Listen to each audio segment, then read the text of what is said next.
નમસ્કાર પશુપાલક મિત્રો, પ્રવીણ પશુ આહાર ટિપ્સમાં આપનું હાર્દિક સ્વાગત છે। મિત્રો, આજે આપણે એવા પશુ આહાર વિશે વાત કરીશું જે અત્યારે પશુપાલકોમાં ખૂબ જાણીતું થઈ રહ્યું છે, અને તે છે વિંકા દાણ। આજે આપણે જાણીશું કે આ દાણથી પશુને કયા કયા ફાયદા થાય છે અને તેને આપવાની સાચી રીત કઈ છે। સૌથી પહેલાં વાત કરીએ ફાયદાની। વિંકા દાણમાં પ્રોટીન અને ઉર્જાનું સંતુલિત મિશ્રણ હોય છે, જેનાથી પશુના દૂધ અને ફેટમાં મોટો વધારો જોવા મળે છે। સાથે જ તેમાં જરૂરી વિટામિન્સ અને મિનરલ હોવાથી પશુનું સ્વાસ્થ્ય સુધરે છે। આ દાણ એકદમ સુપાચ્ય છે, એટલે કે પશુ તેને સહેલાઈથી પચાવી શકે છે।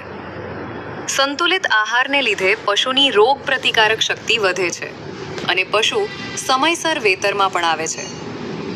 મિત્રો, વિંકા દાણ વાપરવાનો સૌથી મોટો ફાયદો એ છે કે તેમાં કોઈ પણ પ્રકારની ભેળસેળ આવતી નથી। આધુનિક પ્લાન્ટમાં બનેલું હોવાથી તે ધૂળ, પથ્થર કે હાનિકારક તત્વોથી મુક્ત છે। આ દાણ સંપૂર્ણપણે સુરક્ષિત અને તાજું હોય છે। હવે જાણીએ દાણ આપવાની સાચી રીત।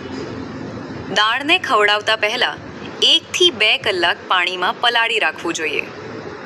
માત્રાની વાત કરીએ તો સામાન્ય રીતે ગાયને દર 2.5 લીટર દૂધે 1 કિલો અને ભેંસને દર 2 લીટર દૂધે 1 કિલો દાણ આપવું જોઈએ।